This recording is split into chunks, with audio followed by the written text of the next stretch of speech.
Bienvenidos.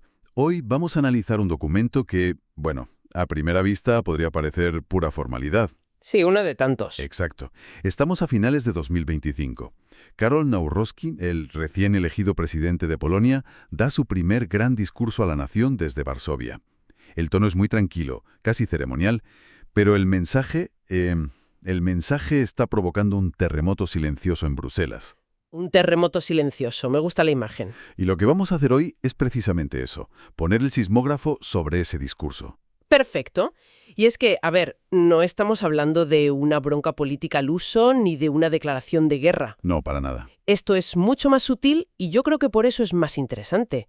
Es como ese giro de volante muy suave, ¿sabes? De esos que al principio casi ni notas, pero al cabo de un rato te das cuenta de que has cambiado de carril por completo. Totalmente. Nuestra misión hoy es desgranar por qué este discurso, que no tiene ni una sola palabra agresiva, puede estar marcando un antes y un después en la relación de Polonia con la Unión Europea. Vale, pues entremos en materia.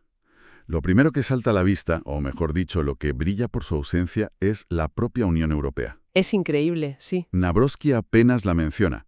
Su discurso es un monólogo nacional. Todo, absolutamente todo, gira en torno a Polonia, a la responsabilidad y a la necesidad de un nuevo rumbo. Y ahí, justo ahí, tenemos el primer choque de placas tectónicas. De narrativas. Piensa que al mismo tiempo, el discurso oficial en Bruselas, el de la Comisión, el de Ursula von der Leyen, es un mantra constante, siempre sobre lo mismo. Estabilidad, unidad. Unidad, previsibilidad del bloque. Exacto. Y de repente llega Nawrocki y dice, bueno, básicamente, que el año anterior ha demostrado que la gente está insatisfecha y que el Estado necesita un cambio de dirección. ¿Pero ya? O sea, no es un ataque directo, pero el contraste es brutal. Es que es como si estuvieran en dos planetas distintos, como si leyeran partituras de óperas completamente diferentes. Y para trazar esa nueva ruta, esa nueva partitura, insiste una y otra vez en tres conceptos. Casi un mantra. Sí. Desarrollo, seguridad y una vida mejor. Lo repite constantemente. Ojo que esa elección de palabras no tiene absolutamente nada de casual. Es una jugada maestra de comunicación política. ¿Por qué lo dices? Porque desarrollo, seguridad y una vida mejor es un marco diseñado para conectar al instante con las preocupaciones más básicas y fundamentales de cualquier persona. Y aquí viene lo fascinante. El contraste, como decías, el contraste brutal con lo que la fuente que analizamos llama el vocabulario tecnocrático de Bruselas. Claro, es que es eso. Mientras la Unión Europea está hablando de reformas estructurales, de disciplina presupuestaria, O programas de cohesión. él está hablando del precio de la leche, de poder dormir tranquilo por la noche y de llegar a fin de mes. Exactamente. Es un lenguaje nacional, tangible, emocional, frente a un lenguaje supranacional, abstracto y muy técnico. Nawrocki le está hablando directamente al ciudadano de a pie, y en ese terreno, pues la burocracia de Bruselas lo tiene muy, muy difícil para competir. Está cambiando las reglas del juego comunicativo. Sin duda. De aquí es donde, para mí, está la verdadera jugada maestra. Porque este nuevo enfoque no se queda solo en palabras bonitas, no. No, claro.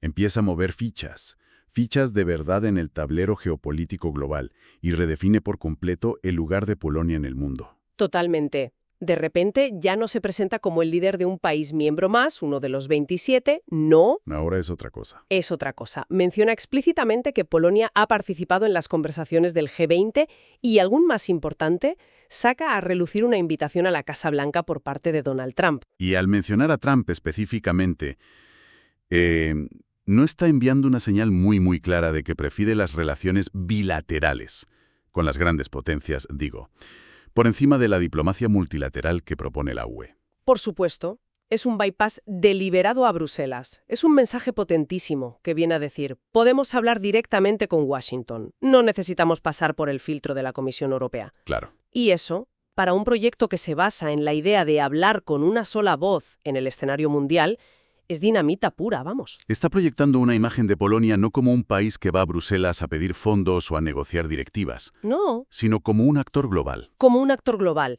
una de las mayores economías del mundo que se sienta en la mesa de los grandes por derecho propio. Es que esa idea del éxito puramente polaco es fascinante. Habla de generaciones de polacos que han trabajado durísimo para pasar de una economía planificada a una de mercado. Pero un momento, ¿no se está olvidando de un pequeño detalle en esa narrativa? ¿A qué te refieres? Quiero decir, la fuente debe de mencionar que gran parte de ese crecimiento económico se debe, precisamente, a los fondos de cohesión de la UE, ¿no? Claro, y ahí está el nudo de la tensión. Y la genialidad de su estrategia. Naurocki está nacionalizando un éxito que en gran medida tiene financiación europea. Se está apropiando del relato. Totalmente. Y lo hace con una frase que es brillante, de verdad. Dice que un Estado fuerte no existe en los informes y las estadísticas, sino en la mesa de la cocina de las familias. Uf, es una imagen potentísima. Es que es irrebatible desde la distancia. ¿Cómo rebates tú, desde un despacho en Bruselas, la realidad de la mesa de una cocina en Cracovia? Es un golpe directo al corazón del relato europeo. Y mientras él construye esta narrativa tan cercana, tan popular, la reacción de la Comisión, según nos cuenta la fuente, ¿cuál es? Pues un silencio casi total, o respuestas muy genéricas sobre la importancia del diálogo y los valores comunes. Vamos, es como si intentaran apagar un incendio con un pulverizador de agua. Y todo esto que hemos estado comentando cristaliza en una frase. Solo 3 palabras, que debieron de hacer saltar todas las alarmas en Bruselas. Sí, Polonia primero. Polonia primero. Y añade que no es un eslogan, sino una tarea. Ojo que esa frase tiene muchísima amiga. Es una bomba de relojería conceptual. En un solo instante resucita todos los debates que en Bruselas se daban por cerrados. Sobre la primacía del interés nacional, claro. Exacto. Sobre el interés nacional frente al comunitario. No necesita decirlo, pero está lanzando al aire la pregunta fundamental de toda la arquitectura europea. Cuando hay un conflicto de intereses, ¿quién tiene la última palabra sobre lo que afecta a los ciudadanos polacos? ¿Varsovia o Bruselas? Esa es la pregunta. Y al definir Polonia primero como una tarea, él ya ha dado su respuesta. Y para que no suene a una declaración abstracta, la aterriza inmediatamente, en problemas muy, muy concretos. Exacto, porque sabe que los grandes principios hay que conectarlos con el día a día. Así que empieza a hablar de los precios de la energía. Un tema clave. Y dice algo tan directo como que la electricidad y la calefacción no pueden ser un lujo. Habla de la protección de las madres en el parto o de la situación de los pensionistas que a veces tienen que elegir entre comprar medicinas o comprar comida. Son temas muy potentes a nivel doméstico, está claro, pero ¿cómo se conectan con la UE? Es una crítica velada. Es más que eso. Yo diría que es un movimiento estratégico con un doble impacto. A nivel nacional, se erige como el defensor del pueblo, el garante último de su bienestar. Se pone de su lado. Claro. Pero a nivel europeo, al poner estos temas en el centro de su misión, justo después de proclamar Polonia primero, está cuestionando implícitamente las prioridades de la Unión. El subtexto es demoledor. Es como si dijera, mientras ustedes en Bruselas discuten sobre grandes marcos regulatorios y objetivos climáticos a largo plazo, yo me estoy ocupando de que mis pensionistas puedan encender la calefacción este invierno. Es una forma de decir que las prioridades de la UE no son las prioridades de la gente real. Y hay otra conexión que establece de forma muy clara, la que une la economía con la defensa. Sí, fundamental. Dice que solo los estados económicamente fuertes pueden defenderse. Y aunque menciona que Polonia es un miembro fuerte de la OTAN, enseguida añade que, por encima de todo, el país debe confiar en sí mismo. Este es otro punto de fractura clave. A ver, en la Unión Europea la seguridad se piensa cada vez más como un esfuerzo colectivo. Coordinado. Se habla de una defensa europea, de estructuras comunes. Eso es. Y Navrocki devuelve el foco a la soberanía pura y dura. La responsabilidad es nacional, los ejércitos son nacionales y las decisiones las toma cada nación. Suena muy realista. Suena a realismo puro, pero su frase «la paz cuesta dinero, pero la guerra cuesta más», en el contexto europeo es toda una declaración de intenciones.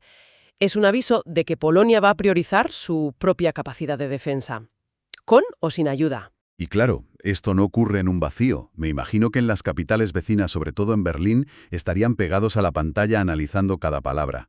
Desde luego.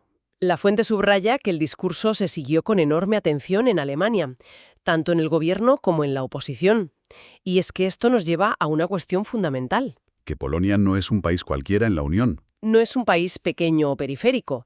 La fuente lo describe, y yo creo que con toda la razón, como un peso pesado. Un gigante demográfico, político y, cada vez más, militar en el corazón de Europa. Exacto.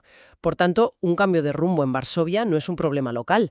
Tiene consecuencias directas y masivas para toda la Unión Europea. Afecta al presupuesto. Afecta al presupuesto comunitario, porque Polonia es un gran receptor de fondos, afecta a la política de seguridad, por su posición geoestratégica, y sobre todo, afecta al delicado equilibrio de poder entre la soberanía nacional y la integración. Que es el alma de todo el proyecto europeo. Justo. Lo que hace Polonia puede crear un precedente muy, muy poderoso. Entonces, si tuviéramos que destilar la idea central de todo esto, el discurso de Nawrocki no fue un portazo ni un grito. No, para nada. Fue algo mucho más sofisticado y quizá por eso más efectivo. Una recalibración serena, controlada y muy meditada de las prioridades de Polonia.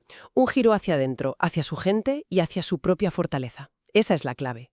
Lo que estamos viendo es la consolidación de dos mundos, casi de dos idiomas que se hablan al mismo tiempo en Europa. Dos realidades paralelas. Los programas, los objetivos a largo plazo. El nuevo liderazgo de Varsovia está hablando de la familia, de la seguridad en la calle y de una vida digna. Ahora, son dos universos que no se tocan. Son dos universos conceptuales que, lejos de converger, parece que se están separando cada vez más. Y es curioso, porque Nawrocki cierra su discurso hablando de valentía y de orientación, sin una sola amenaza, sin un tono de confrontación. Nada de eso. Y eso nos deja con una pregunta final, ¿no? Una pregunta para reflexionar. Sí, y es una pregunta crucial para el futuro de Europa. Si una nación tan importante como Polonia consigue redefinir su relación con el bloque, no a través del conflicto abierto, de un polexit o de una ruptura traumática, Sino de una forma mucho más sutil. sino simplemente adoptando un conjunto diferente de prioridades y un lenguaje mucho más conectado con sus ciudadanos. ¿Qué significa eso para el ideal de una unión cada vez más estrecha? Claro. ¿Qué implicaciones tiene? Podría estar creando, casi sin quererlo, un nuevo manual de instrucciones, un modelo a seguir para otros estados que también se sienten desconectados del discurso y las prioridades de Bruselas.